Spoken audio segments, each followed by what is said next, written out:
आणि पंढरपूर तिकडे, पंढरपुरामध्ये पंढरीश परमात्मा विटेवर उभा आहे, कटेवर हात ठेवलेत, आपल्या भक्तासाठी तिष्ठत उभा आहे.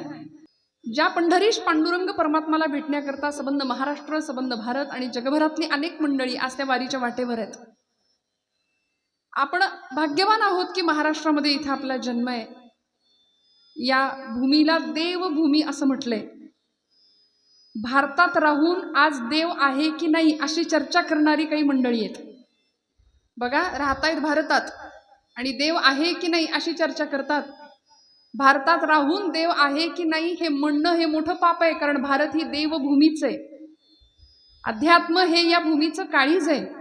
इथं भगवंतांनी अवतार घेतले. सनातन असलेली आमची परंपरा, 5000 वर्षाची परंपरा, भरतवर्ष, भारत, जो प्रतिभेशी रथ आहे, जो बुद्धीच्या ठिकाणी रथ आहे, असा आमचा भारत देश आहे. आणि भरतखंडी जन्मप्राप्ती हे तो परमभाग्याची संपत्ती. भाग्यवान आहे आपण त्यात महाराष्ट्रासारख्या राज्यामध्ये की जी संतांची भूमी ठरली, शूरांची आणि वीरांची भूमी ठरली. आणि आज या भूमीमध्ये आपण आपल्याला मिळालेलं जीवन, अध्यात्माचा परिस्पर्श या जीवनाला व्हावा आणि जीवन बहरून जावं, परमेश्वराला आवडेल असं ठरावं. बरीचशी मंडळी आपण काय करतो, देवाला आवडेल असं कमी वागतो आणि आपल्याला आवडेल असंच जास्त वागत असतो. म्हणून आमच्या परंपरेने किंवा अभ्यासकांनी 2 मार्ग दिला. एक श्रेयसाचा मार्ग आहे आणि एक प्रेयसाचा मार्ग आहे. श्रेयस मार्ग आणि प्रेयस मार्ग. आता नावाचं कुणी श्रेयस नाही बरं का. श्रेयस म्हणजे काय, आपल्याकरता जे श्रेयस्कर आहे, जे चांगलं आहे ते. आणि प्रेयस म्हणजे आपण ज्याला प्रिय समजतो ते. मग आता प्रश्न असा आहे की श्रेयसाच्या मार्गाने जायचं की प्रेयसाच्या मार्गाने जायचं. आपल्याला जे चांगलं वाटतंय ते करायचं की आपल्यासाठी जे चांगलं आहे ते करायचं. फरक आहे ना. भरपूर मोबाईल वापरावासा आपल्या सगळ्यांना वाटतो, भरपूर सिनेमे बघावे, पिक्चर बघावा आपल्या सगळ्यांना वाटू शकतं. पण तो प्रेयस मार्ग झाला हे आपल्याला वाटतं. पण आपल्यासाठी चांगलं काय आहे, कधीतरी हातामध्ये टाळ घ्यावं, भजन करावं, नामस्मरण करावं. कारण सध्या देहाची भूक आम्ही भागवतोय, पण मनाच्या भुकेचं काय. देहाची भूक भागवण्याकरता काय करतो आपण, भूक लागली की सदा सर्वदा योग तुझा घडावा. भोजनाला बसल्यावर वदनी कवळ म्हणायचं विसरून जाताना आपण म्हणतो सदा सर्वदा योग तुझा घडावा. आणि मग तुझे कारणी देह माझा पडावा. मग डायबिटीज आहे, ब्लड प्रेशर आहे, सगळं आहे. काही बंधन निर्बंधच नाही हो, संयमच नाही. खाण्यासाठी जन्म आपुला असं म्हणणारी काही माणसं आहेत. खात खात राहायचं, अरे मजा करायची. चार्वाक नावाचा एक तत्ववेत्ता होऊन गेला. तो म्हणाला ऋणन कृत्वा घृतम पिबेत. म्हणले कर्ज काढून तूप प्या, पण चांगलं चुंगलं खा. मग फक्त एकाला विचारलं, म्हणे कशासाठी जगायचं, काय प्रयोजन आहे. म्हणले खाण्यासाठी जगायचं. आणि मग जगता कशाला, खाण्यासाठी जगायचं आणि खाता कशाला, जगण्यासाठी खायचं. म्हटलं याच्यातच आम्ही फिरतोय. मग या पलीकडे जाऊन या देहाचं सार्थक कधी होणार. देह नश्वर आहे, देह मृत्यू अटळ आहे, हे सगळ्यांना माहिती आहे. येणारं माणूस जाणार आहे. इथं बसलेल्या प्रत्येकाला मी एक नम्रपणे प्रश्न विचारते, आपल्या सगळ्यांना जायचंय हे मान्य आहे का. बघा बाबा, नाही तर म्हणेल आम्ही जाणारच नाही, असं कोणी नाही ना. इथं आलेल्या प्रत्येकाला जायचंय, ठरलेलं आहे, प्रत्येकाला जायचंय. जाण्याची वेळ, तिथी, दिनांक, वार सगळं निश्चित आहे, फक्त आपल्याला माहिती नाही. आपल्याला माहिती नाही. तुकोबराय म्हणले आपुले मरण पाहिले म्या डोळा, धन्य तो सोहळा अनुपम्य.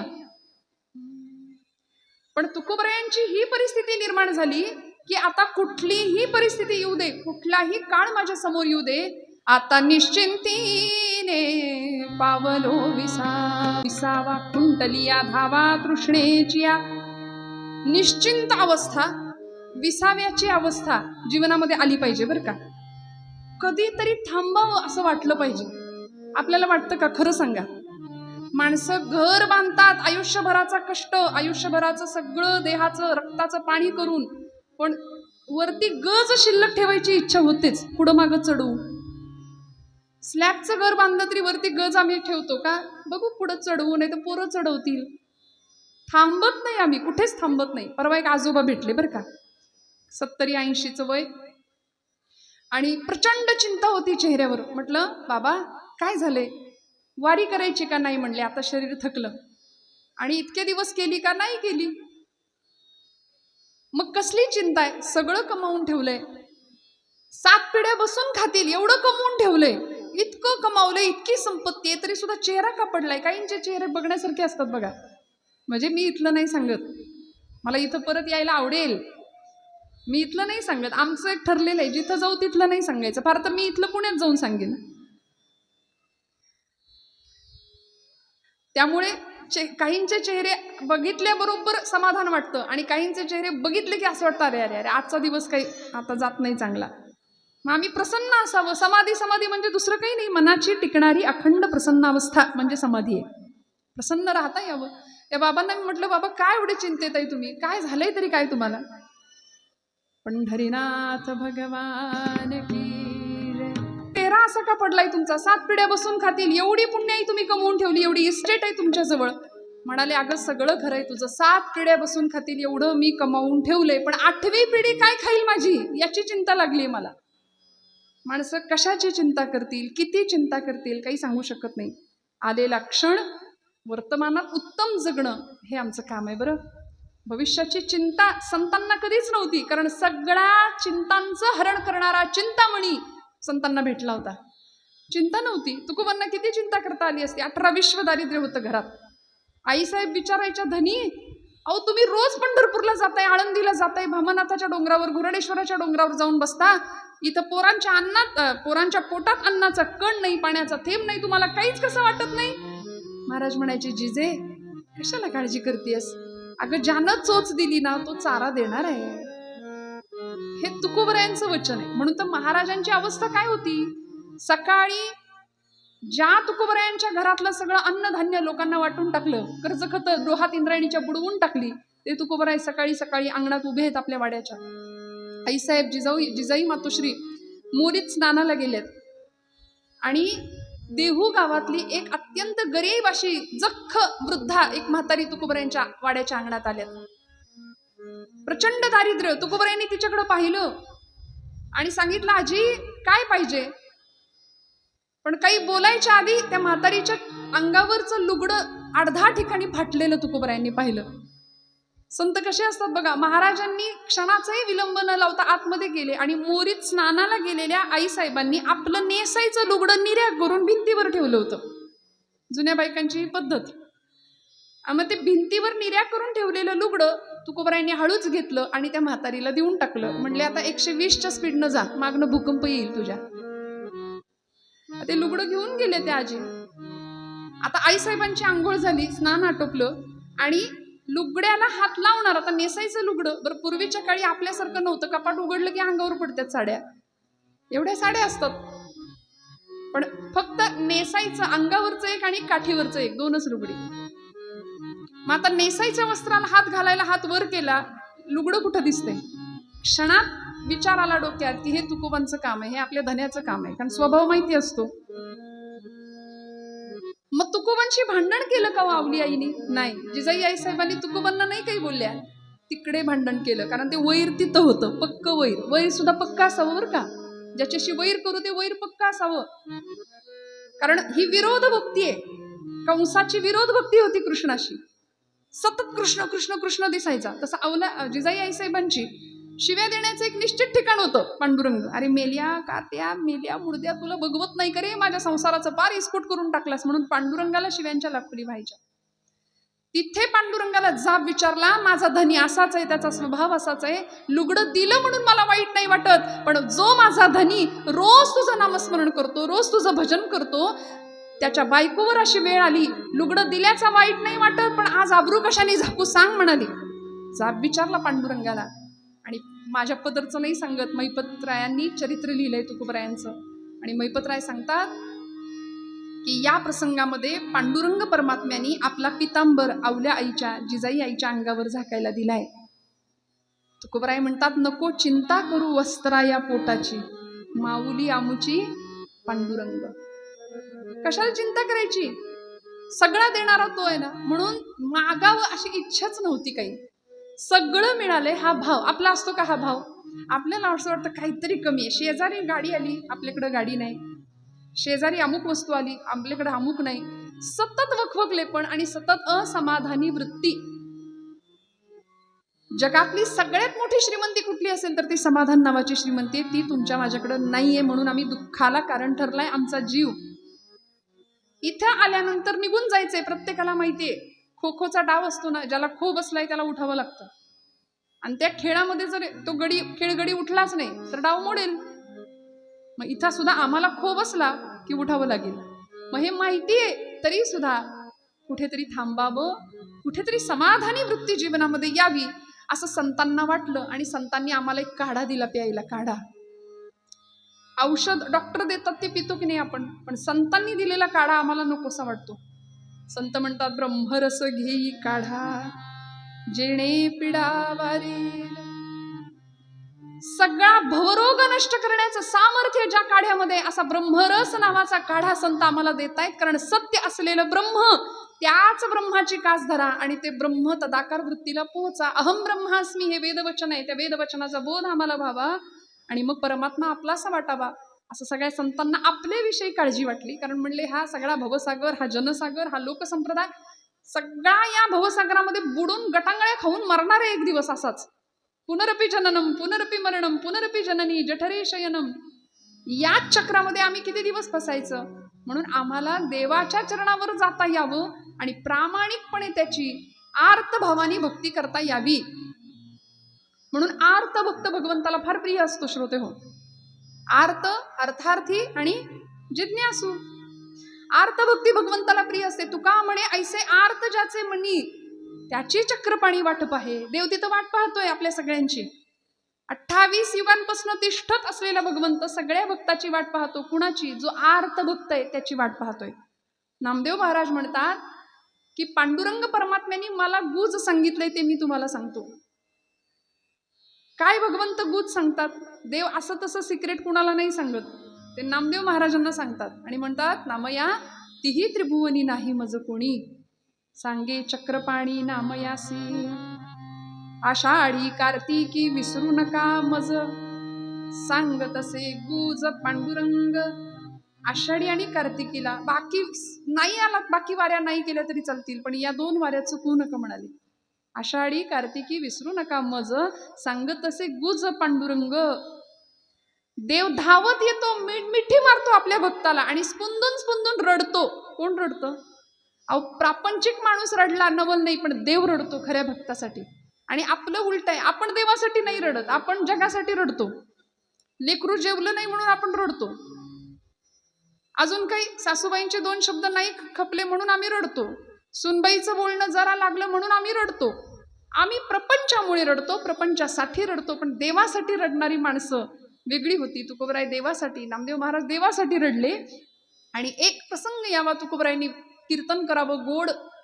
पूर्वीची कीर्तनं महाराजांनी कीर्तन करावं 5-5 तास कीर्तन तुकोबरायांचं. आता सारखं आहे 1.5-2 तास म्हणले की लोक घड्याळ दाखवतात पुढनं आम्हाला, झालं आता उरका. तसं नाही, पोट भरून कीर्तन, पोट भरून मन भरून कीर्तन. आहे का तयारी बसायची? तुम्ही म्हणाल तुमची बघू मग आमची नाही का. पोटभर कीर्तन काय असावं? रंगदेवता कीर्तनामध्ये येते. आणि मग आपण आपले नाही राहत. अहो परिणती होय अंग हरिरूप. कीर्तन चांग मग सगळ्यांची जबाबदारी आहे, कीर्तनकाराची सुद्धा आणि श्रोत्यांची सुद्धा. 1.5 तासाच्या कीर्तनात 2 तासाच्या कीर्तनात देव हृदयात एक क्षणासाठी आला याची प्रचिती आली पाहिजे आपल्या सगळ्यांना. ही सगळ्यांची जबाबदारी आहे, तुमची माझी. पण आता परिस्थिती अशी आहे की कीर्तनामध्ये अध्यात्म, तत्वज्ञान, सिद्धांत, वेदांत या चर्चा आल्या की लोकांना वाटतं हे काही आपल्या जवळ, याच्याशी आपला काही संबंध नाही बाबा. मस्तपैकी विनोद भरपूर मिळाले ऐकायला की कीर्तन छान, असा अनेकांचा समज आहे. हे असं म्हणणं म्हणजे मला वाटतं सिरियस पेशंटनी डॉक्टरशी माझा काही संबंध नाही असं म्हणण्यासारखं आहे. एखादा बेडवर सिरियस पेशंट आहे लास्ट स्टेजला, तो म्हणतो डॉक्टरशी माझा काही संबंध नाही असं म्हणण्यासारखं आहे. त्यामुळे कीर्तनामध्ये काय आहे? माझी आत्मचर्चा उदंड गाती. कोण प्रिय आहे मला? ते मज प्राणा परवते, आवडते मज निरुते, जे भक्तचरित्राते प्रशंसिती. म्हणून कीर्तनकार देवाचा लाडका असतो बरं का. कीर्तनात आपण काय करतो? भक्तांचे चरित्र गातो, संतांचे चरित्र गातो. म्हणून भक्ताची चरित्र, माझ्या भक्तांची चरित्र, माझं गुणगायन करणारे लोक मला अत्यंत प्रिय आहेत. कीर्तनाच्या सुखे सुखी होय देव, पंढरीचा रावसंगी आहे. म्हणून कीर्तनात देव असतो, या श्रद्धेने बसूया बरं का. देव जर समोर उभा राहिला तर काय मागू आपण त्याच्याकडे? काय मागू? मी तर लोकसभेचं विधानसभेचं तिकीट मागेन, माझं ठरलंय. तुमचं काय ठरलंय? यादी तयार असते प्रत्येकाची. आपल्याला जे जे नाहीये ते आता हवंय. देवा अमुक कर, देवा तमुक कर, यंदा पोरीचं जुळू दे, पोराला चांगली नोकरी लागू दे, शेजाऱ्याचं जमलंच तर वाटोळ होऊ दे. आमची मागणी, आम्ही प्रापंचिक माणसं आहे. प्रत्येकाचं काही ना काही मागायचं ठरलंय. आपण काय मागायचं देवाकडे? आता या अभंगामध्ये, हा जो अभंग आपण आज निरूपणा करता घेतलाय, त्या अभंगामध्ये तुकोबराय आपल्याला देवाकडे काय मागायचं सुंदर वस्तुपाठ देतात. काय मागायचं? देव मागे लागले, तुकोबा मागा ना. महाराज म्हणले नको देवा, नको. माझ्या वडिलांची मिराशी गा देवा, तुझी चरण सेवा पांडुरंगा. माझ्या आईबापांची मिरास आहे, माझ्या वाडवडिलांनी मला दिलेली ही संस्कारांची शिदोरी इस्टेट आहे. की तुझ्याकडे काही मागायचं नाही. काही मागणे आम्हा अनुचित. आता आम्ही तुझ्याकडे काही मागूच शकत नाही. आमच्या वाडवडिलांनी घालून दिलेली ही रीत आहे, आम्ही नाही मागू शकत. भगवंत म्हणले तरी पण मागा, माझ्या इच्छेकरता मागा. तुकोबराय म्हणले नको देवा, सगळं दिलंयस. जुनं गीत आहे बघा, नारदीय कीर्तनामध्ये एवढं थोडं आम्हाला मोकळीक असते बरं का. तरी मी वारकरी कीर्तनातून बऱ्याचदा धाडस करते, नाही असं नाही. जे वांछिले ते तू दिले, सगळं तर दिलंस की. जे जे कल्पलं, जे जे इच्छा केली ते तू दिलं. उत्तम देह दिला, संसार दिला, प्रपंच दिला, घर दिलं, दार दिलं, शेती दिली, सगळं दिलं, सगळं दिलं. अजून काय हवं? जे वांछिले ते देव अनादी आहे. काय म्हणाले? देव अनादी आहे, देव आदी आहे. त्यांनी सगळं आपल्याला दिलंय. मग देव अनादी आणि आपण सगळे, देव अनादी आपण सगळे नादी. सोपं आहे की. काढून टाकायचा. आपण कुठल्या ना कुठल्या नादात अडकलेले कायम कायम. त्यामुळे मग पारावर बसणारी मंडळी, थोडं माफ करा मी स्पष्ट बोलते, जरा माझ्यापेक्षा मोठी माणसं इथं आहेत, पण माऊलींना ओवी का द्यावी लागली? येथ वडील जे जे करीती तया नाम धर्म ठेवीती. वडिलांवर, मोठ्या माणसांवर खूप मोठी जबाबदारी असते. पण पारावरची जुनी जाणती मंडळी जर हातात पत्ते घेऊन देशभराच्या गावाभराच्या चर्चा करत असतील तर कॉलेजला जाणाऱ्या पोरांनी बघायचं काय आणि शिकायचं काय? त्यामुळे देवाने इतकं सगळं दिलेलं असताना उत्तम आयुष्य, उत्तम जीवन परमेश्वरांनी दिलंय. मग त्याच्याकडे काय मागायचं? म्हटलं देव अनादी, आपण नादी आहे. छंद एकच लागावा भगवंतांचा. मी गातो नाचतो आनंदे, वेडा झालो मी तव छंदे. तुकोबरायांना लागला होता, माऊलींना लागला होता. काय माऊलींचं ध्येय होतो? ज्ञानोबरायांचा हेतू परमार्थाचा विचारला ज्ञानोबरायांना. कशासाठी इथं आलेत? माऊली म्हणतात एकाच कारणाकरता मी इथं आलोय. अवघाची संसार सुखाचा करीन, आनंदे भरीन तिन्ही लोक. कशा करता आलो? जाईन गे माये तया पंढरपुरा. कशा करता आम्ही आलो? जाईन गे माये तया पंढरपुरा, भेटेन माहेरा आपुलिया. माझ्या येण्याचं इप्सित आहे, मला सगळा संसार सुखाचा करायचा आहे. हे ज्ञानोबरायांचं ध्येय होतं. आनंदाचे आवारू मांडू जगा, हे माऊलींचं ब्रीद होतं इथं येण्यामागचं. वास्तविक येण्याचं काही कारण नव्हतं. ज्ञानदेवा चित्ती हरिपाठ नेमा, मागिलिया जन्मा मुक्त झालो. मागच्या जन्मात आम्ही मुक्त झालोय, पण तरी सुद्धा आलो. कशा करता? आनंदाचे आवारू मांडू जगा, सगळ्या जगाला आनंद द्यावा, तिन्ही लोक आनंदाने भरून टाकावेत, अवघा संसार सुखाचा करावा. हे माऊलींच्या येण्याचं ब्रीद होतं. आता आपण स्वतःलाच प्रश्न विचारायचा, मी इथं का आलोय? माझ्या येण्याचं ब्रीद काय? लोकांना त्रास द्यायला? म्हणजे आपली सरकारची धोरण आहेत, पाणी अडवा पाणी जिरवा. आम्ही धोरण अवलंबले, याची अडवा त्याची जिरवा. जुन्या काळी एक सिरियल लागायची बघा दूरदर्शनवर, पांढरा म्हणजे ब्लॅक अँड व्हाईट टीव्ही असायचा. आता हे जुन्या माणसांना माहिती, आमची पिढी भाग्यवान की आम्हाला जुनंही पाहायला मिळालं आणि नवंही पाहायला मिळालं. आमची पिढी 80-90च्या दशकातली खूप भाग्यवान आहे. इथं असतील त्यांना कळेल. आपण कलर टीव्ही पण पाहिला आणि रंगीत टीव्ही पण पाहिला. आपण लँडलाईन पण वापरला. फोन नव्हता तोही काळ आपण पाहिला आणि आता एकदम स्मार्टफोन सुद्धा आपण पाहतोय. या नवीन पिढीला तो आनंद नाहीये जो आपण अनुभवलाय. जुन्या माणसांनी जो काळ अनुभवला तो त्यांचा सुवर्ण काळ होता. ब्लॅक अँड व्हाईट टीव्हीवर माणसं, म्हणजे टीव्ही रंगीत नव्हता पण माणसाची मन रंगीत होती की नाही? खरं सांगा, कुठे काही अडचणी प्रतिकूलता जाणवत होत्या का? अहो, घरातलं एक माणूस कायम अँटिन्यावर असायचं, गेल्या का मुंग्या, आल्या का मुंग्या, कायम. पण तरी आनंद होता, कुठं कुरकुर नव्हती, कुठं त्रास नव्हता, हे की नाही? कायम सगळे मिळून एकत्र गुण्यागोविंदांनी. आता कुणाच्या घेण्यात नाही, कुणाच्या देण्यात नाही, कुणाचा चेहरा आम्हाला बघायचा नाही, नीट संवाद नाही, फक्त वाद जिथं जावं तिथं. आणि ते जिभेचं काम इतकं भयानक आहे, ती जीभ दोन प्रकारची कामं करते. पहिलं काम आहे स्वाद आणि दुसरं काम आहे वाद. म्हणजे चवी तर चाकते जीभ आणि दुसरं काम आहे वाद. म्हणून 99% भांडणं जिभेमुळे होतात. आणि ती कमी पडली की माणूस महाणामारीवर उतरतो. नाही हो, माऊलींनी खळांची व्यंकटी सांडो असं मागणं मागितलं, मैत्र जीवांचे ही अपेक्षा केली. मग इतकं व्यापक हृदय असलेल्या संतांना जेव्हा विचारलं जातं की काहीतरी मागा, तेव्हा तुकोबराय म्हणतात, देवा मला खरंच काही नकोय, खरंच काही नकोय. द्यायचं असेल ना, हेची भावी माझी आस, जन्मोजन्मी तुझा दास.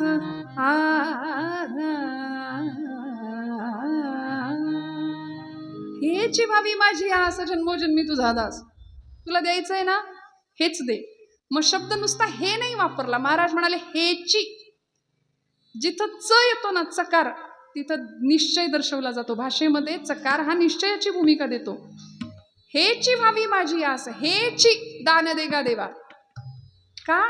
कारण मला तुझं दास्यत्व दे, मला पंढरपूरची वारी दे. पंढरीचा वार करी वारी चुकोने दिहरी. मला तुझं दास्यत्व दे, माझी हीच इच्छा आहे.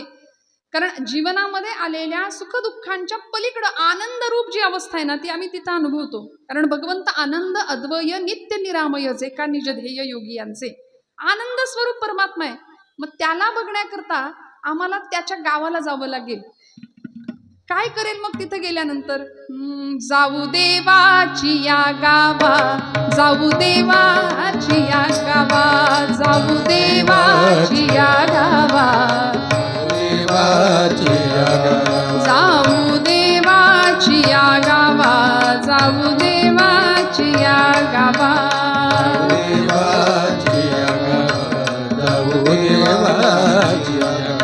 देव देईल विसावा, देव देईल विसावा, देव देईल विसावा, देव देईल.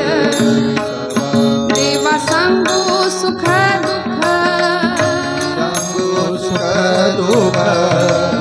काय करायचं? भगवंताच्या जवळ गेल्यानंतर परमेश्वराला काय सांगायचं? प्रापंचिक माणसाला सुख दुःख सांगत बसायचं नाही. बघा, संसारी माणूस एकमेकांना भेटल्यानंतर, बारीक वाचा, संसारी माणूस एकमेकांना भेटल्यानंतर एकमेकांना चाचपतो. माझं चुकत असेल तर खरं सांगा. आता आजपासून प्रयोग करा. दोन माणसं एकमेकांना भेटली, पहिला प्रश्न विचारतात, कसं काय चाललंय, बरं आहे का? बरोबर, आपला सर्वसाधारण प्रश्न, कसं आहे तुमचं, बरं चाललंय का? पुढचा प्रश्न येतो, पूर्ण उत्तर येतं, बरंच चाललंय म्हणायचं. चाललंय आपलं रडत खडत. मग विचारणाऱ्या माणसाला फार बरं वाटतं की चला, म्हणजे आपलंच बिघडलंय असं नाही, याचंही बिघडलंय. संसारी माणूस असाच असतो म्हणून दुःख त्याला नाही सांगायचं, ते ट्रॅफिक जास्त वाढवतात. म्हणून दुःख आणि सुख कुणाला शेअर करायचं?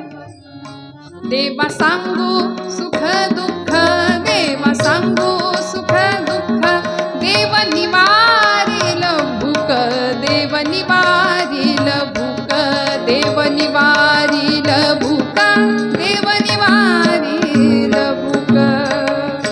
तुका म्हणे आम्ही बाणे, या देवाची लढीवाळी.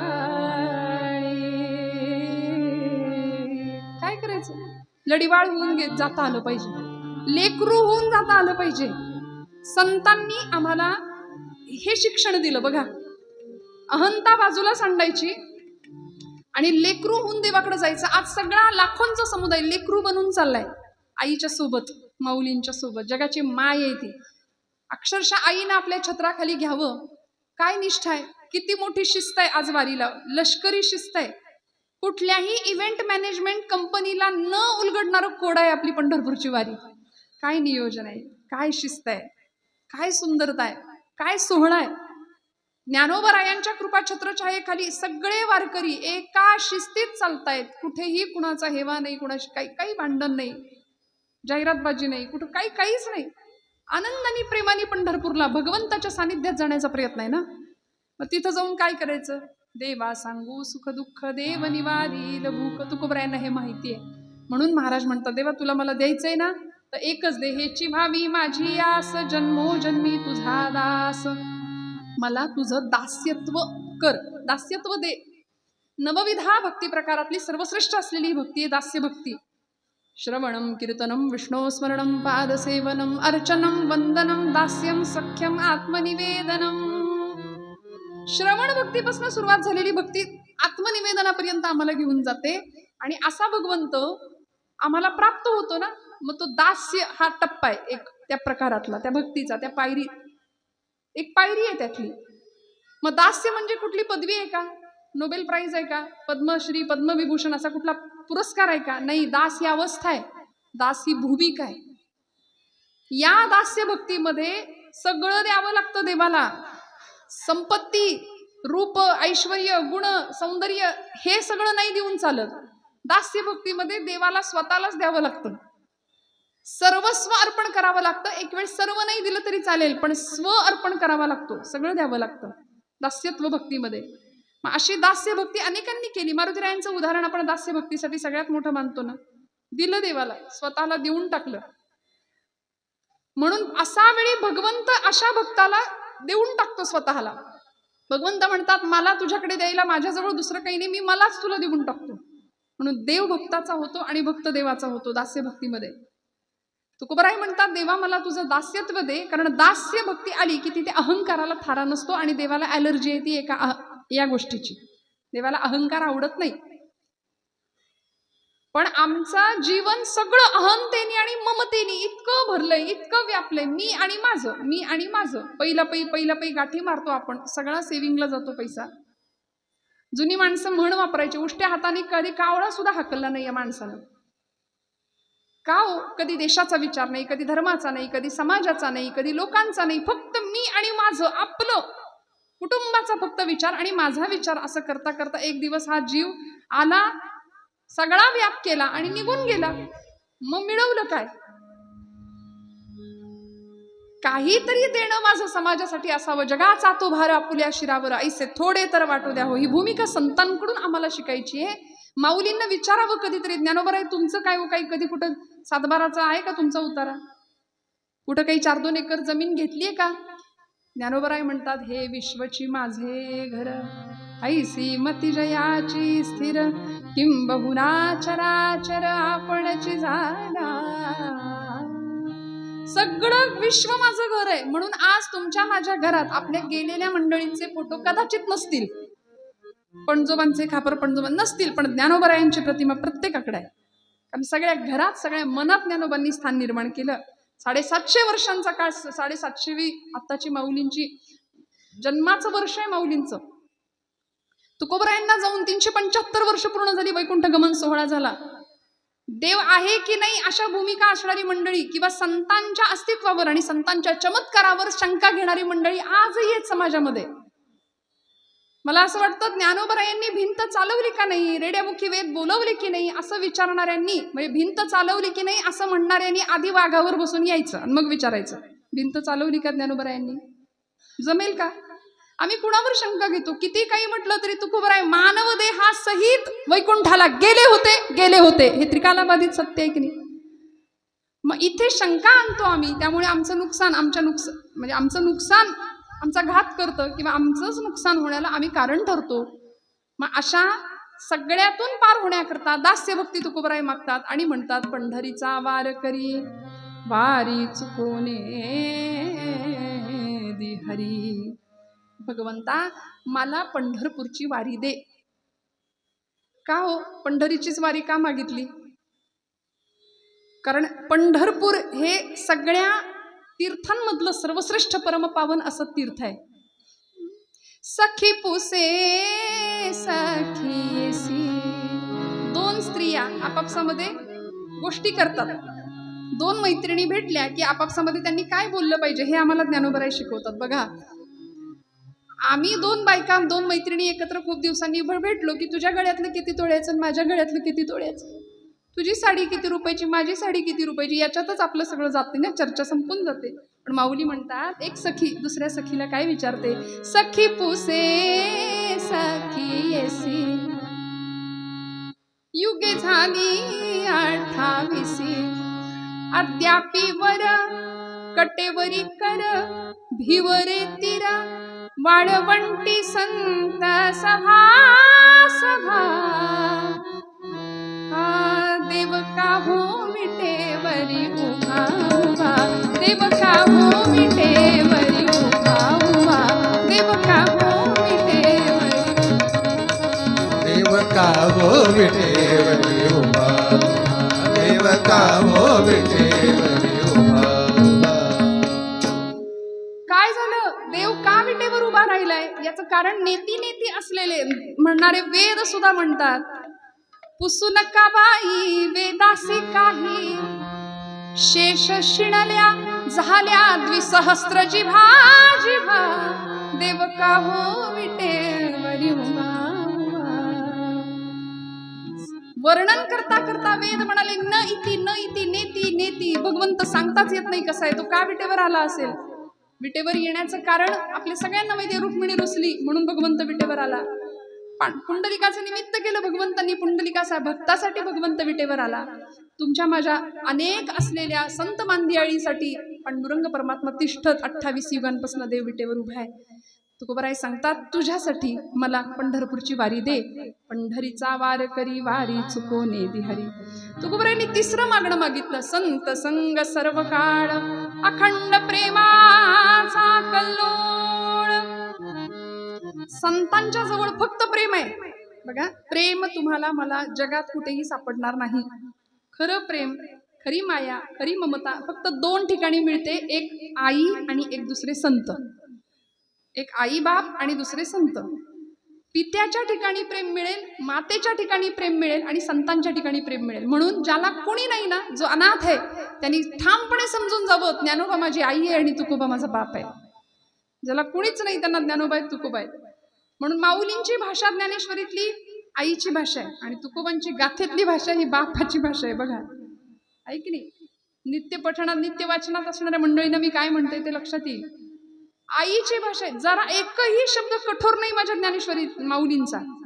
म्हणजे येरवी तरी मी मूर्खू असं म्हणणारे ज्ञानोबा आहे. मूर्ख म्हणायचं झालं तर स्वतःला म्हणून घेतात आणि तो मूर्ख सुद्धा उकारांत वळवतात, मूर्खू म्हणतात. तो सुद्धा टोचला नाही पाहिजे शब्द. आणि आपल्या बाबतीत बोलायचं झालं तर मूर्ख शब्दापासून आपला स्टार्टर असतो, तो तिथनं सुरुवात होते आपली. मग तुला बघून घेतो, तुझं बघतो, मग जे काय असतं ते आता ज्याचं त्याला माहिती, मी काही बोलणार नाही. वितभर जमिनीच्या तुकड्यासाठी एकमेकांचा खून पाडणारे सख्खे भाऊ आज समाजामध्ये आपण पाहतोय. इतकी भीषण भयानक परिस्थिती आहे. का ज्ञानोबांच्या गावाला जायचं, का ज्ञानोबांच्या चरित्राकडे, का तुकोबारायांच्या चरित्राकडे आमची पिढी गेली पाहिजे. आज माझ्या तरुण भावंडांना मला नेहमी सांगावं असं वाटतं, आईला आई आणि बापाला बाप म्हणणारी माणसं नाहीयेत. पंढरपूरची विठाई स्वतःला आई का म्हणून घेते, कारण आई किंवा माता, माऊली हा शब्द माय जगन्नाथ, बाप जगन्नाथ, अनाथांचा नाथ जनार्दन म्हणून तो स्वतःला आई आणि पिता या भूमिकेमध्ये बघतो आणि सगळ्या जगाचं त्या पद्धतीने रक्षण करतो. इथे माता आणि पित्याचं महत्व आम्हाला संत सांगतात. बघा, घरामधला एखादं बाप निघून गेल्यानंतर, आता लोमटे परिवाराचा हा कार्यक्रम आहे, एका पित्याचं निधन आहे ना, ती निघून गेले, इहलोकीची यात्रा संपवली. आमचे शिवाजी भाऊ लोमटे, नेताजी भाऊ लोमटे हे त्यांचे 2 पुत्र आहेत, 2 मुलं आहेत. त्यांच्या माध्यमातून खरं तर आपण सगळे आज इथं जमलोत. मला तुमच्या दर्शनाचा योग आज वाट्याला आलाय. पित्याचं जाणं हे घरातलं खूप मोठी पोकळी निर्माण होते. का डोक्यावरचं छत्र निघून गेल्याची भावना त्या पुत्राला किंवा त्या मुलीला होत असते ना. जगी ऐसा बाप व्हावा, त्याचा वंश मुक्तीस जावा. मग असं पितृतुल्य व्यक्तिमत्व जेव्हा जगातनं घरातनं निघून जातं त्यावेळी काय वेदना होत असतील. मग अशा वेळी आमच्या संतांना आम्हाला पित्याची महती सांगावी लागते. की आज गेल्यानंतर आम्हाला एखाद्या व्यक्तीची किंमत कळते, आहे तोपर्यंत आम्हाला त्या व्यक्तीची किंमत कळत नाही. मी माझ्या तरुण भावंडांना नेहमी सांगते किंवा आपण व्यापामध्ये, व्यवहारामध्ये, शिक्षण, नोकरी, धंदा करता करता लग्न झालं, प्रपंच सुरू झाला आणि आईबापांच्या जवळ बसणंच विसरून गेलो आम्ही. कधीतरी ना चुकून, मला माफ करा, मी थोडं तुम्हाला उपदेशात्मक नाही पण विनंती करते की कधीतरी तुम्ही खूप मोठे झाले असाल, अगदी 50 वर्षाचे असाल, पण तुमची आई आहे आत्ता घरात, कधीतरी आईजवळ बसायचं, तिचा सुरकुतलेला हात हातात घ्यायचा आणि काही नको तिला, फक्त विचारायचं, आई तू कशी आहेस, जेवलीस का ग, काही लागत नाही, काही नाही लागत. पित्याला विचारायचं, बाबा कसे आहे, काही लागत नाही हो. म्हणजे त्या आईने काही काळापूर्वी तुम्हाला मांडीवर घेऊन स्तनपान केलेलं असतं आणि ती आई फक्त त्या स्पर्शाला, म्हणजे किती दिवसात तो स्पर्श सुद्धा आपण अनुभवलेला नसतो, स्पर्श सुद्धा अनुभवलेला नसतो. विचार करा माझ्या बोलण्याचा, आपण कधीतरी तिला स्पर्श करूया, तिला मिठी मारूया, तिला जवळ घेऊया, तिचा हात हातात घेऊया आणि फक्त विचारूया, आई कशी आहेस. म्हणून आईचं आणि पित्याचं महत्व सांगताना नामदेव महाराज म्हणतात की देवाला जर शोधायचं असेल ना तर देव कदाचित विटेवर नाही सापडायचा.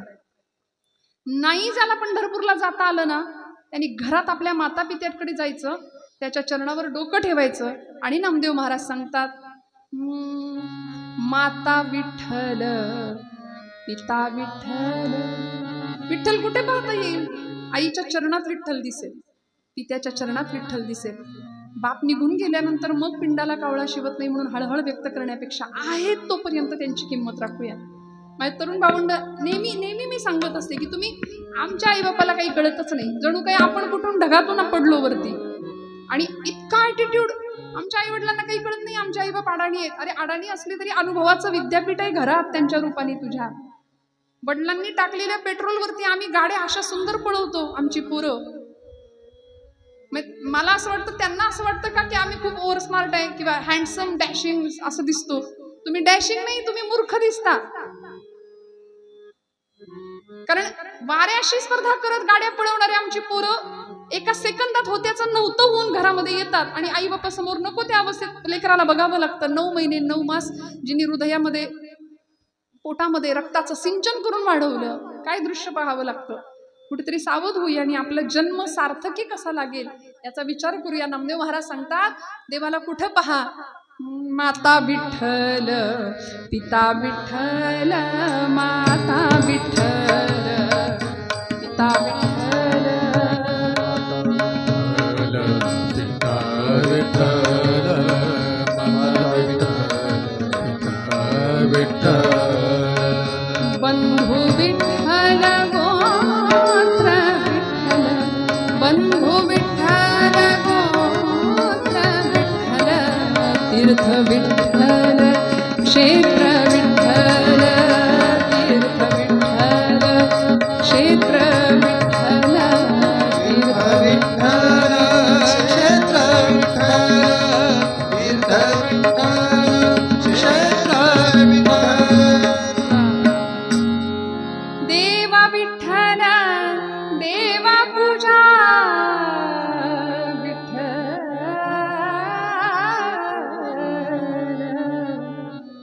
तीर्थ विठ्ठल, क्षेत्र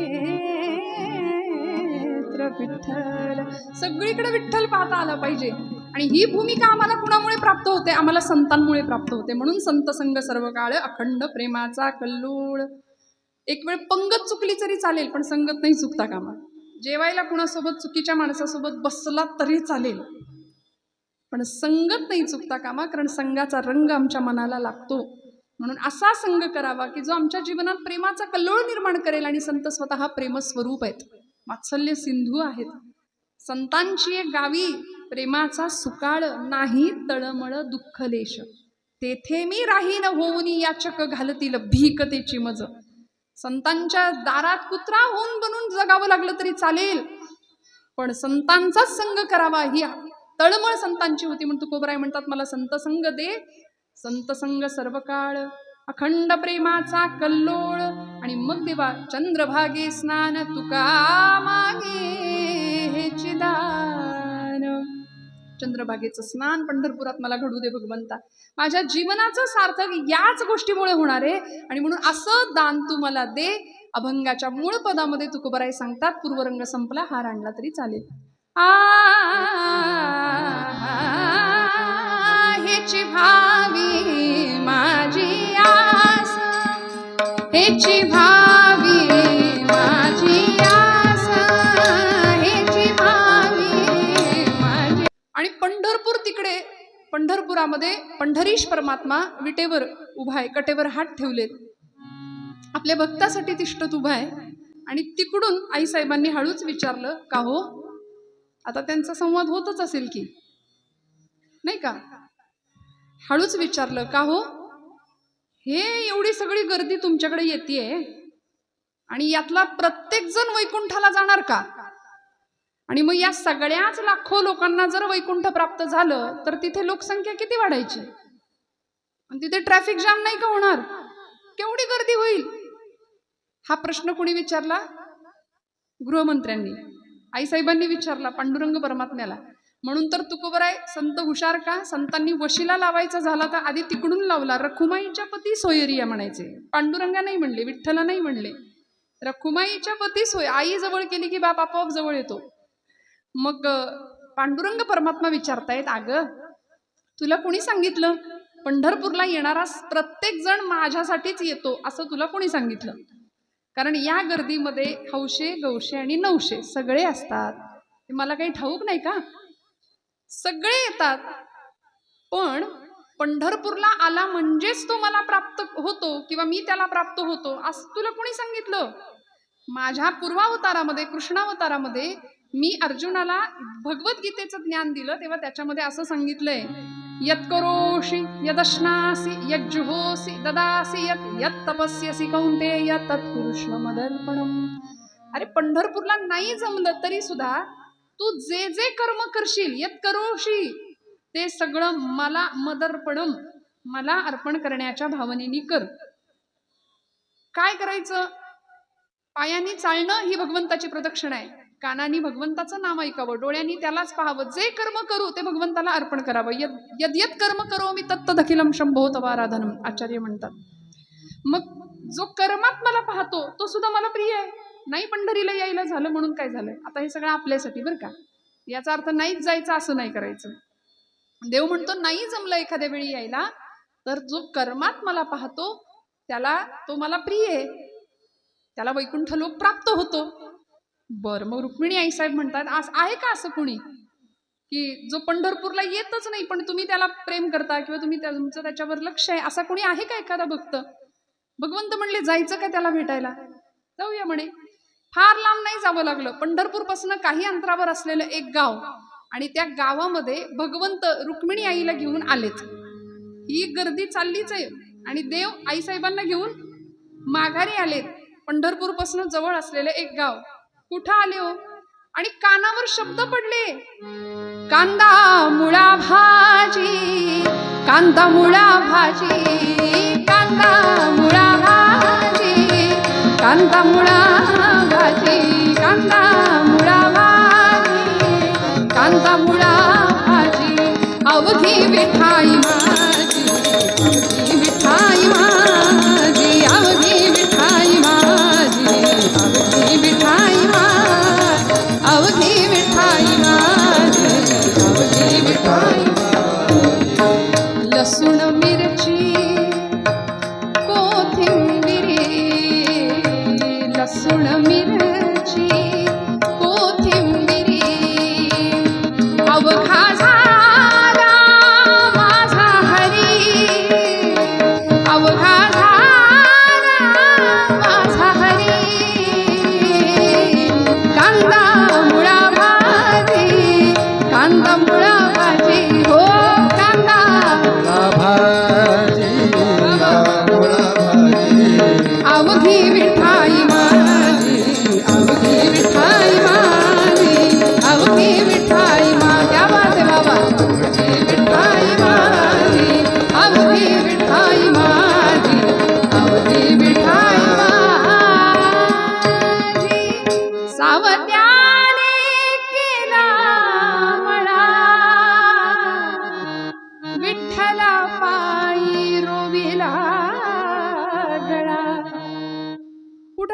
अरण भेंडी अरणगाव बांधावर उभे राहिले आणि समोर पाहिलं. आईसाहेब विचारतायत, सांगा ना कुठे आहे तुमचा भक्त, कुठे घेऊन आलाय मला? पांडुरंग म्हणतायत, अगं तो बघ की, डोक्याला मुंडासाय फेटाय, अंगरखाय, गळ्यात तुळशीची माळ आहे, कपाळाला गोपीचंदन टिळा आहे, मुखावर शांत चिरंतन शांती आहे. बैलजोडी झोपली होती आणि शेतात काम चाललं होतं. विहीर होती, स्वच्छ पाण्याने तुडुंब भरलेली विहीर, मोठ जुंपली होती विहिरीला. पूर्वीचा काळ, आता MIDC नाही का, त्यामुळे आता मोडबीट सगळं गेलं, पण पूर्वीचा तो आनंद ते पाहिलं देवानी. आणि देवानी सांगितलं, हे बघ तो माझा भक्त आहे, जातीनं माळी आहे, पण खरं सांगू का, प्रत्येक कर्मात तो मला पाहतो, प्रत्येक रोपट ईश्वर समजून विठ्ठल समजून जगवतो.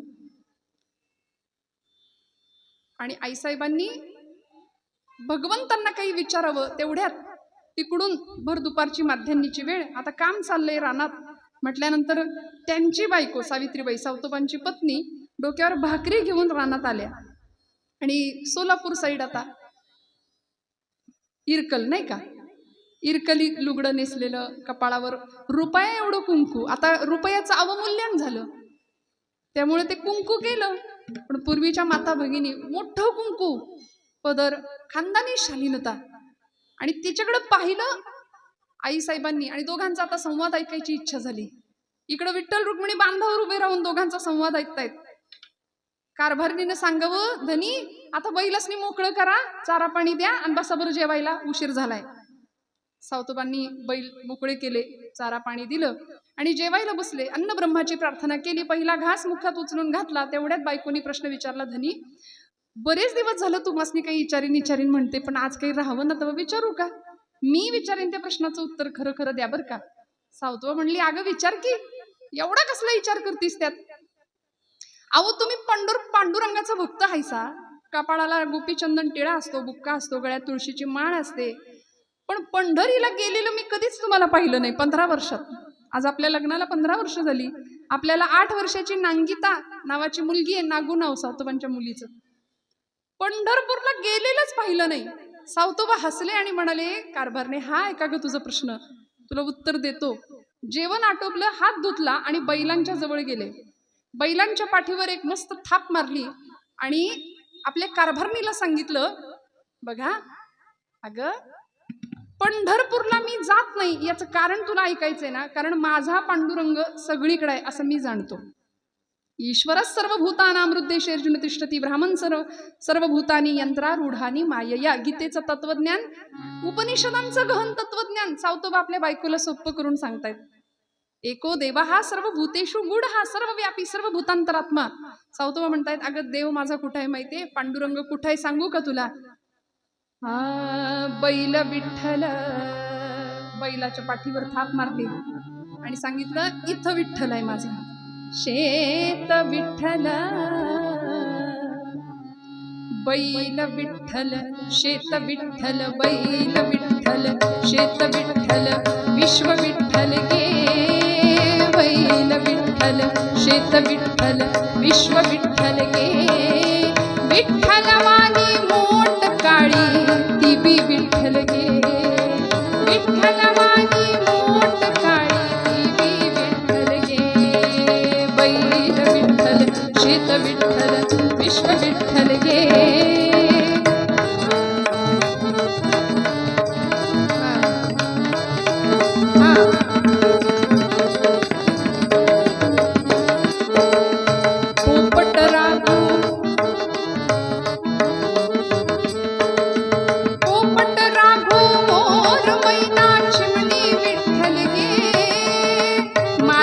शेतातला कण विठ्ठल मी समजतो.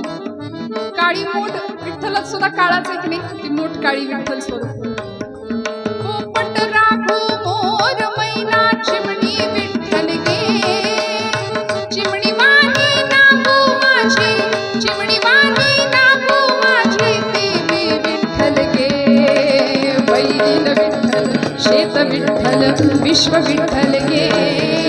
विठ्ठल वाणी मोठ काळी, ती बी विठ्ठल गे.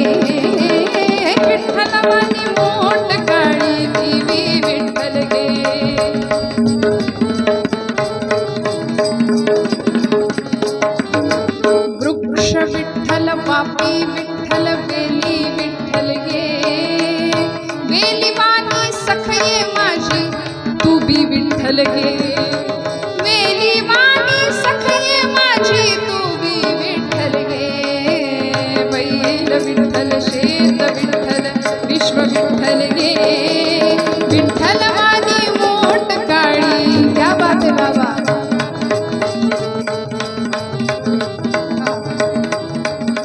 सर्व चराचर सूर्य चंद्र गे सर्व चराचर सूर्य चंद्र गे गमते विठ्ठल गे विठ्ठलाचा दास सावत्या त्यो बी विठ्ठल गे विठ्ठलाचा दास सावत्या त्यो बी विठ्ठल गे बैल विठ्ठल विश्व विठ्ठल विश्व विठ्ठल गे विठ्ठल वाणी मोठ काळी देवी विठ्ठल गे विठ्ठल वाणी मोठ काळी देवी विठ्ठल गे देवी विठ्ठल गे देवी विठ्ठल गे सगळं विठ्ठल. अगं संसारामध्ये माझ्या आधाराने राहणारी तू एखाद्या वृक्षाच्या आधाराने जशी वेल राहते ना तशी सावित्री तू सुद्धा विठ्ठल स्वरूप.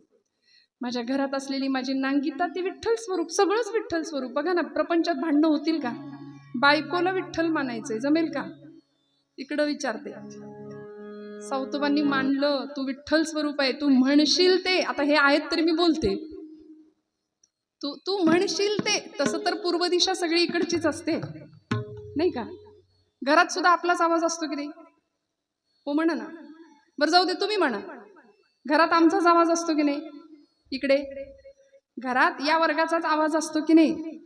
मग सावतोबा म्हणाले तू विठ्ठल स्वरूप शेत विठ्ठल स्वरूप सगळं विठ्ठल स्वरूप आहे पंढरपूरला जायचं कशाला. आणि त्याही मागचा एक भाव असा सुंदर होता की हजारो दिंड्या आपल्या मळ्यावरनं पुढे जातात मग आपण त्यांना शिधा पाणी देतो.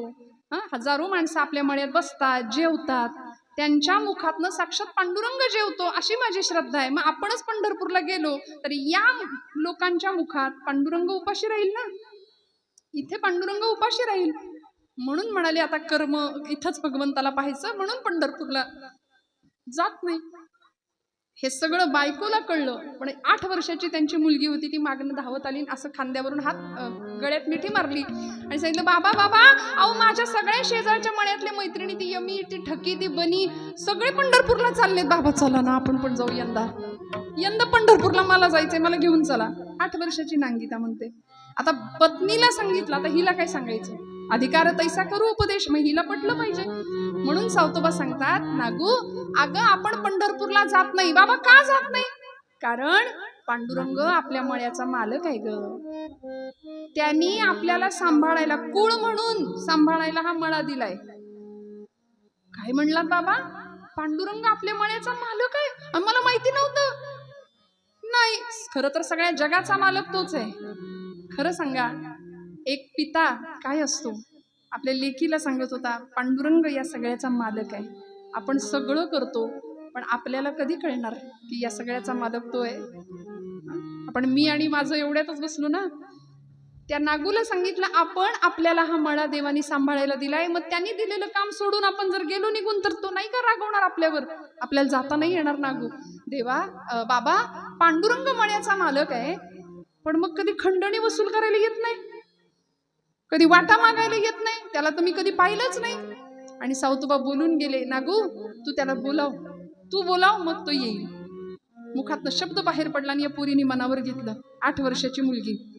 नवमीचा दिवस होता. नवमी दशमी आणि एकादशी. आता एकादशीला पंढरपुरामध्ये ही अलोट गर्दी लोकांची भक्तांची. नवमीच्या दिवशी हिने संकल्प केला की पांडुरंग मळ्यात आला पाहिजे मळ्याचा मालक आहे ना पांडुरंग आला पाहिजे म्हणून अन्नाचा कण आणि पाण्याचा थेंब पोटात घेणार नाही हा निश्चय केला संकल्प केला. आणि भाज्या अशी खुडली पेंड्या बनवल्या आणि परकराचा ओचा त्या ओच्यात घेतल्या आणि वाटेत येऊन उभी राहिली. 8-10 वर्षाचं वय. वाऱ्या चालल्या होत्या दिंड्या येत होत्या. आता काही दिंडी मालक थोडे उलट्या काळजाचे असतात जरा धाडस करून बोलते नाही का ते असतात. आमचे गुरुजी सांगायचे माळ असते गळ्यात माळेला मणी 108 पण तेवढ्या खोड्या असतात काहींकडे त्याचं काय करायचं? त्यामुळं लेकरामध्ये पांडुरंग नाही दिसला हो. ती उभी राहिली अशी वाटेमध्ये आणि समोरनं दिंडी आली. वारकरी दादा, ही काय ग मध्ये उभी राहिली, चल बाजूला हो. अहो दादा, ही भाजी आहे ना, ही आमच्या मळ्यातली आहे आणि आमच्या मळ्याचा मालक पांडुरंग आहे. मग एवढी भाजी त्याला पोच कराल का हो? एवढी भाजी त्याला घेऊन जाल का? त्यांनी तिला असं ढकललं, चल बाजूला हो म्हणले. बाप तर कधी जात नाही पंढरपूरला आणि तुझी ही भाजी न्यायला आम्हाला काही घामाल गडी समजलीस, चल बाजूला हो म्हणून ढकलून दिलं तिला. ती भाजी सगळी पायदळी तुडवत निघून गेले. नागू रडायला लागली. सावतोबा म्हणतात, एवढ्या लेकरात पांडुरंग दिसला नाही, विटेवर कसा दिसेल? तेच झालं पुढे. अशा अनेक दिंड्या निघून गेल्या. परत तिने भाजी गोळा करावी. दशमी उजाडली तरी कोणी भाजी न्यायला तयार नाही. आणि या पोरीच्या डोळ्यांवर ग्लानी यायला लागली. डोळे खोल गेलेत, पोट खपाटीला गेलं. आई सांगते, नागू थोडं खाऊन घे, अगं थोडं दूध पी, थोडं फळ खा, थोडं भाजी खा, काहीतरी खा. नाही, पांडुरंगाला भाजी पोचल्याशिवाय मी काही खाणार नाही, तो मळ्याचा मालक आहे. सावतोबांनी भगवंताकडे हात जोडले. पांडुरंगा, तू शब्द दिलायस, माझ्या मुखातनं तू बोलून गेलास, पांडुरंग येईल, आता तुला यावं लागेल. आणि सहृदय दयागन भगवंतांना वाईट वाटलं. हे लावलं हृदय करुणावत्सल दीन दयागन भगवंत. आणि भगवंत निघाले हो, वारकऱ्याचा वेश घेतला. त्याला काय अवघड आहे, नटनायक नटधारी असलेला परमात्मा. लगेच गळ्यामध्ये विणा अडकवली. 10 दिशांचे दिग्पाल वारकरी टाळकरी म्हणून झाले आणि निघाली भगवंतांची दिंडी. जय विठ्ठल जय हरी विठ्ठल, जय विठ्ठल जय हरी विठ्ठल, जय विठ्ठल जय हरी विठ्ठल, जय विठ्ठल जय हरी विठ्ठल, जय विठ्ठल जय हरी विठ्ठल, जय विठ्ठल जय हरी. ही भगवंतांची दिंडी चालली. नागूला कळलं, दिंडी आली, परत आली समोर. पण आता सावध होती. आधी असं आहे, दुधाने तोंड पोळलं की ताक सुद्धा माणूस कुंकून पितो. त्यामुळे समोर आली आणि सावधपणे विचारलं, दादा पंढरपूरला निघालायसा? पांडुरंग म्हणले, हो बाळा, पंढरपूरला चाललोय. साक्षात पांडुरंग परमात्मा. आओ काय बाळा, तुझं काय काम आहे? काही नाही, आमचा हा मळा आहे ना, त्या मळ्याचा मालक आहे तो पांडुरंग. एवढी भाजी त्याला न्याल का? ही भाजी त्याला पोच कराल का? पांडुरंग म्हणले, हो नेतो की. तिला असं वाटलं, एवढा छान वारकरी दादा, आधीचा अनुभव पाठीशी होता. ती म्हणाली, वारकरी दादा तुम्ही किती दयाळू आहे हो. पांडुरंग हसले, म्हणाले, अगं भाजी तर दिलीस, पण भाजी बरोबर काहीतरी निरोप असेल तुझा. वस्तू दिली की निरोप द्यायची पूर्वीची माणसं. मग काही निरोप नाही का? निरोप आहे की. निरोप असा आहे, तुम्ही पांडुरंगाला ही भाजी द्या आणि त्यांना सांगा, एकदा कधीतरी मळ्यात ये म्हणाव, बघ कसा चाललंय, राखणी कशी करतो आम्ही, कसा सांभाळतो तुझा मळा. आणि नुसता एकटा येऊ नको, रुक्मिणी आईला घेऊन ये. तिला मी रोज आई जुईच्या फुलांचा गजरा करून देईन. एक छान झोपडी बांधायला सांगेन माझ्या वडिलांना. एकटे येऊ नका म्हणाव, जोडीनी या. भगवंत म्हणले, जातो हा. ती म्हणाली, वारकरी दादा तुम्ही किती दयाळू, किती प्रेमळ, अगदी माझ्या पांडुरंगासारखे दिसता. भगवंत म्हणले, मेकअप चुकलंय की काय माझं? हिने ओळखलं की काय मला? नागू जातो बरं, नेतो म्हणून भगवंत निघून गेले. आणि हिला इतका आनंद झाला, आता निरोप पोहोचणार, भाजी पोहोचणार, म्हणून सगळ्या मळ्यात नाचायला लागली. सगळ्या मैत्रिणींना गोळा केलं. आता येईल, आता येईल, आता येईल आमुचा धनी, आता येईल आमुचा धनी, पंढरपूर सोडून शानी, पंढरपूर सोडून शानी. आता येईल, आता आता आता येईल, आता येईल.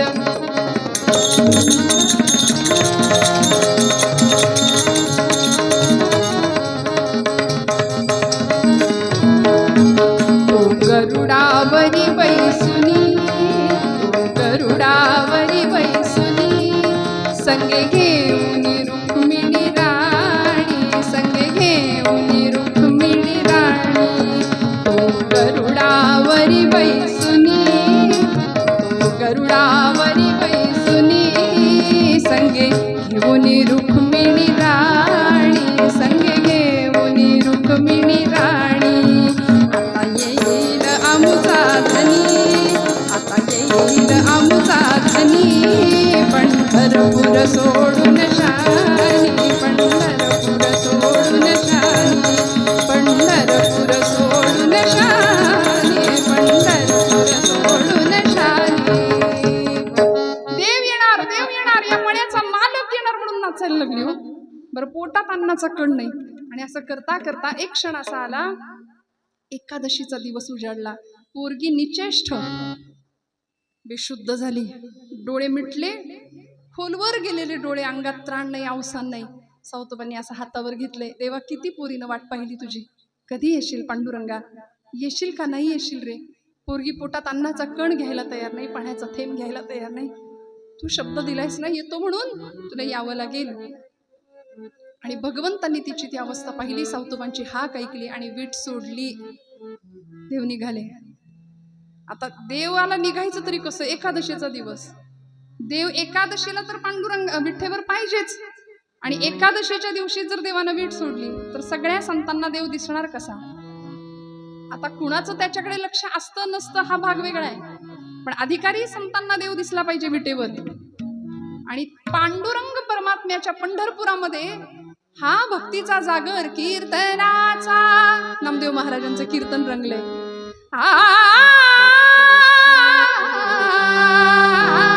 कीर्तनाचा कीर्तनाचा कीर्तनाचा कीर्तनाचा हो कीर्तनाचा कीर्तनाचा कीर्तनाचा कीर्तनाचा कीर्तनाचा गजर होत, कीर्तनाचा गजर होत. संत भार पंढरीत, संत भार पंढरीत, संत भार पंढरीत, संत भार पंढरीत. ऐशा संता शरण जावे,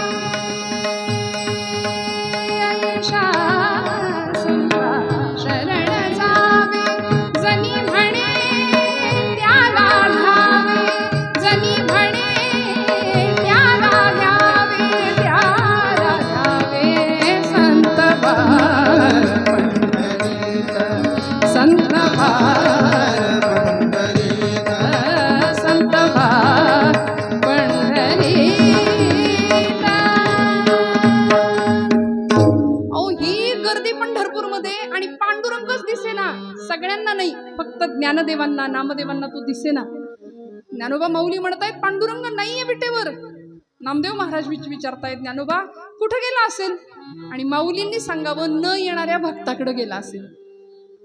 जो कधीच पंढरपूरला येत नाही त्या भक्ताकडे गेल. झालंय हा, 5 मिनिटात संपवणार आहे. मला माहितीये घड्याळ पुढे गेलंय, खूपच पुढे गेलंय. 11ला सुरू झालेलं कीर्तन खरं तर 1ला कमीत कमी संपायला हवं होतं. मी संपवते अगदी 5 मिनिटात. न येणाऱ्या भक्ताकडे पांडुरंग गेलाय म्हणून सगळं पंढरपूर, सगळी संत मंडळी पांडुरंगाच्या शोधात सावतोबांच्या मळ्यात पोहोचली. भगवंत आले, म्हणाले सावतोबा मला लपवा, माझ्या मागे चोरांची टोळी लागली म्हणे. आता सावतोबा म्हणले कुठे लपवू देवा, मळ्यात लपताय का, नको म्हणे शोधून काढतील. मग माळ्यावर बसताय का, नको शोधून काढतील. मग कुठे लपू देवा, माझ्या या हृदया व्यतिरिक्त मला तुम्हाला ठेवायला दुसरी जागा नाही. सावतोबांनी आपला विळा घेतला, हृदय चिरलं आणि तिथं भगवंतांना बसवलं. अशी गोष्ट सांगते. आता आपण सुद्धा घरी गेल्यावर एक विळा घ्यायचा मस्तपैकी. झालं, संपलंय कीर्तन, पण आपण एवढं तर करू शकतो ना, देवाला ठेवायचंय हृदयात. मस्त धारदार घ्यायचं शस्त्र, छातीत देवाला ठेवायचं. जमणार आहे का?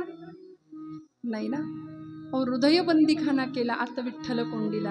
हे त्यामागचं कोडं उलगडलंय जनाबाईंनी. सावतो म्हणतात साठविला हरी जिही हृदय मंदिरी तुकोबाई म्हणतात, त्यांची सरली येर झार झाला सफल व्यापार. देवाला हृदयात साठवता येतं. सावतोबांनी साठवलं. आणि सगळे संत ज्यावेळी तिथं आले मळ्यात त्यावेळी म्हणाले सावतोबा पांडुरंगाला बघायचे. पांडुरंग कुठे आहे सांगा, लवकर त्याला प्रकट व्हायला सांगा. सावतोबांनी हात जोडले, पांडुरंगा बराच वेळ तुझ्यासाठी तिष्ठत उभे. पांडुरंग परमात्म्याने नागूची समजूत घातली. तिच्या मुखात स्वतः दूध भगवंतांनी नागूला पाजले आणि तिला इतका आनंद झाला, मळ्याचा मालक आला, पांडुरंग आला, पांडुरंग आला म्हणून. सगळ्या संतांना दर्शनाची अपेक्षा केली आणि सगळ्या संतांना पांडुरंग परमात्म्याने या प्रसंगामध्ये दर्शन दिलं. तुकोबराय आम्हाला मूळ पदामध्ये हेच सांगतात की देवा जन्मोजन्मी तुझं दास्यत्व मला दे, चंद्रभागेचं स्नान दे, संतांचा संग दे आणि पंढरपूरची वारी माझ्याकडून घडू दे. हेच मागणं तुकोबराय मागतात. भगवंत दर्शन देतो, भगवंत तिष्ठत उभा राहतो आणि भक्तांच्या मनोकामना पूर्ण करतो. कशा? सगळ्या संतांना या प्रसंगात दर्शन दिलं. झालेली सेवा भगवंत चरणावर समर्पित करत असताना बोलत असताना काही वेडवाकडं गेलं असेल तर मोठ्या अंतकरणाने क्षमा करा. कीर्तनाची वेळ बरीच पुढे निघून गेली, पण तरी सुद्धा आपण एवढ्या संख्येने इथे उपस्थित राहिलात. माझ्या सर्व साथीदार आपल्या गायन मंडळींना, दोनही आमचे कृष्णादादा असतील आणि भगवान महाराज असतील, मनापासून त्यांनाही नमस्कार करते. आपण सर्वच मंडळी, माझ्या सर्व उत्कृष्ट साथीदारांना, परमादरणीय आमचे कापरे बाप्पा असतील, खूप म्हणजे या कीर्तन सेवेसाठी त्यांनी जे काही असं हात धुवून पाठीशी लागणं ज्याला म्हण आहे आपल्या मराठीत, तसं जणू काही केलंय. पण आता काय सांगू, किती मेसेजेस आणि किती फोन, पण तरी सुद्धा ही सेवा इथे घडवायचीच होती काही करून. हा त्यांचा अट्टहास होता. आपण सर्वच मंडळी त्यांना सहकार्य करणारी ठरलात आणि माझ्या परमभाग्याने मला इथे येता आलं, सगळ्यांचं दर्शन घेता आलं. सगळ्यांना नमस्कार करते. भगवंत प्रगट झाला. सगळ्यांना प्रार्थना करून सेवेला विराम देऊया. फुलाचा कार्यक्रम नसतो ना इकडे, आहे नाही ना? आरती घेऊया आणि मग थांबूया. भगवंत प्रगट झालेत. निराकार तो निर्गुण ईश्वर, असा प्रकटला असा विठेवर, उभय ठेविले हात खटेवर, पुतळा चैतन्याचा कानडा राजा पंढरीचा, कानडा राजा पंढरीचा, कानडा राजा पंढरीचा.